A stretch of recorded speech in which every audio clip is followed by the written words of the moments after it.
और झारखंड विधानसभा के बजट सत्र का दूसरा दिन था। दूसरे दिन भी जेएसएससी सीजीएल पेपर लीक को लेकर जमकर हंगामा हुआ। बीजेपी के विधायकों ने सीधे मांग की कि सीबीआई जांच का आश्वासन सरकार क्यों नहीं देती है, सीबीआई जांच की अनुशंसा क्यों नहीं करती है। और वहीं सत्ता पक्ष के विधायकों का यही कहना था कि बीजेपी सीबीआई जांच की मांग को लेकर क्यों अड़ी है, क्योंकि एसआईटी जांच कर रही है और एसआईटी इसकी जांच करने में सक्षम है।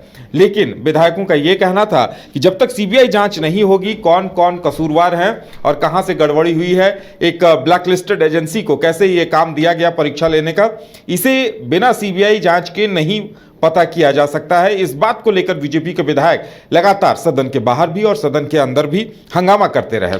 ज्यादा जानकारी के लिए इस वक्त हमारे साथ करिश्मा है, हमारी संवाददाता। करिश्मा, सदन के बाहर भी और अंदर भी इस बात पर जमकर हंगामा हुआ। बीजेपी सीधे सीधे सीबीआई जांच की मांग कर रही है, लेकिन सत्ता पक्ष की तरफ से कहा जा रहा है कि एसआईटी की जांच काफी है। क्या कुछ कहा गया सत्ता पक्ष की तरफ से? जी देखिए, आज बजट सत्र का दूसरा दिन था और माना भी जा रहा था कि बीजेपी के जो विधायक है वो प्रदर्शन करेंगे, क्योंकि पेपर लीक मामले को लेकर अब तक जो सवाल वो लोग उठा रहे थे, जो आरोप लगा रहे थे, फिलहाल सत्ता पक्ष के विधायक उनको लेकर कोई भी बातें जो है वो रखते हुए नजर नहीं आए हैं। और आज ऐसा ही हुआ। विधानसभा के परिसर में भारतीय जनता पार्टी के सभी जो विधायक हैं तख्ती लिए सिर्फ यही बोल रहे थे कि ये सरकार युवाओं को छलने का काम कर रही है। सीजीएल की परीक्षा 8 सालों के बाद ली गई, लेकिन सरकार इस तरीके की नीति लेकर आती है और खामियाजा जो है झारखंड के अभ्यर्थियों को भुगतना पड़ता है, ऐसे विधायकों का कहना था। कई बीजेपी के विधायकों से हमारी जब बातचीत हुई तो उनका कहना है कि सीबीआई जांच की मांग हम लोग कर रहे हैं, तो सरकार आखिर डर क्यों रही है। लेकिन देखिए, जब हमने उनसे पूछा कि एसआईटी का गठन हो गया है, सत्ता पक्ष के विधायकों का कहना है कि एसआईटी का गठन हुआ है, एसआईटी की टीम अपना काम कर रही है, तो उनका कहना है कि एसआईटी उनका पुलिस उनके तो जो अधिकारी है वो कहीं ना कहीं सामने नहीं आ पाएंगे, यानी कि छोटी मछली ही पकड़ा पाएगा, बड़ा जो मछली है वो नहीं पकड़ा पाएगा। यानी कि उनका कहना है कि सीबीआई जांच अगर होती है तो कहीं ना कहीं दूध का दूध पानी का पानी होगा। उनका यही कहना है कि कई ऐसे स्टेट्स में जहां पर पेपर लीक का मामला सामने आया है वहां पर सीबीआई जांच हुई है, तो झारखंड सरकार आखिर सीबीआई जांच से डर क्यों रही है। इसके साथ ही बीजेपी के कई विधायकों का ये भी कहना था कि एक तो 8 सालों के बाद परीक्षा ली गई, सरकार की ओर से ये कहा जा रहा था कि अब राज्य में रोजगार का रास्ता जो है वो साफ होगा, लेकिन कोई भी परीक्षाएं यहाँ पर ली जाती है, ट्रांसपेरेंसी नहीं होता है, लिहाजा जो अभ्यर्थी है वो परेशान हो जाते।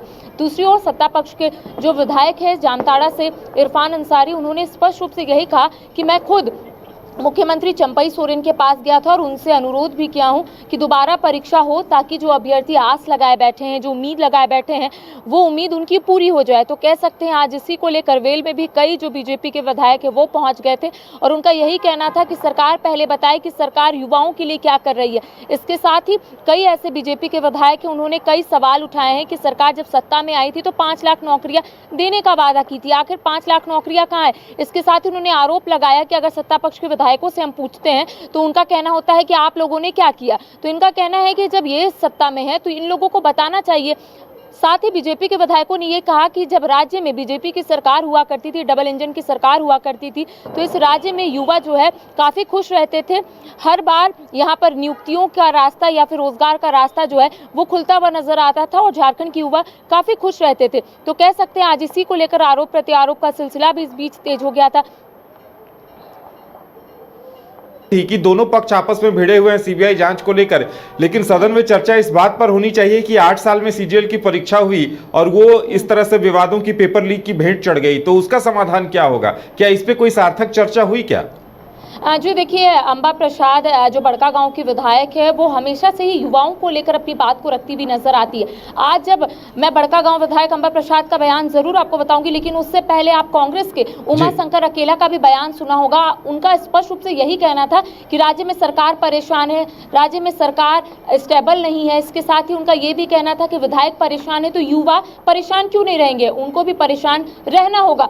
मैंने उनसे जब पूछा कि ये तो सेल्फिश वाली बात हो गई कि आप लोग परेशान है तो युवा भी परेशान होंगे, तो उनका कहना है कि हम लोग तो काम करते हैं, बीजेपी ही काम नहीं करने देती है, तो युवा तो सड़क पर रहेंगे ही। तो कह सकते हैं उमा शंकर का ये बयान जो है वो काफी सरप्राइजिंग था, इसलिए था क्योंकि वो विधायक है और उनका इस तरीके का बयान देना कई सवाल जो है उठा रहा है। साथ ही आपने सही कहा कि बड़का गांव विधायक अंबा प्रसाद ने इसको लेकर अपनी बातों को रखा था। उनका कहना था कि वो हर बार सदन के पटल पर अपनी बात को रखती है, युवाओं के लिए रखती है, और उनका कहना था कि यहाँ पर सत्ता पक्ष और विपक्ष आमने सामने है सीबीआई जांच को लेकर। लेकिन उनका कहना है कि मैं चाहती चाहती हूं कि यहाँ के युवाओं को कहीं ना कहीं रोजगार मिले, यहाँ के युवाओं को जो सपना वो लोग देख रहे हैं वो सपना साकार हो। तो मैं जिस तरीके से अंबा प्रसाद ने कहा था कि मैं आज जाऊंगी और सदन के पटल पर ये बात रखूंगी कि अब किस तरीके से युवाओं को रोजगार देना है। इस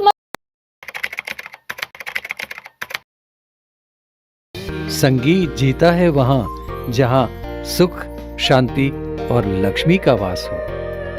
घर की हर दरो दीवार और जमीन से आपको खुशियों का एहसास हो। सूरज की पहली किरणें जहां आपको हौले से जगाए। खिड़की से आते वो नर्म हवा के झोंके मन को सुकून और ताजगी से भर जाए। एक ऐसा ही आशियाना हमने चुना है अपने लिए ईस्टर्न एस्टेट में। बेहतरीन सुविधाओं से बने ईस्टर्न एस्टेट के प्रोजेक्ट्स में आप भी अपने लिए एक आशियाना चुनें और मेरी तरह जिंदगी भर गुनगुनाएं। Eastern estate construction and developers private limited. Log on करें www.eecd.in। ईस्टर्न एस्टेट, गुनगुनाती हुई खुशियों का आशियाना।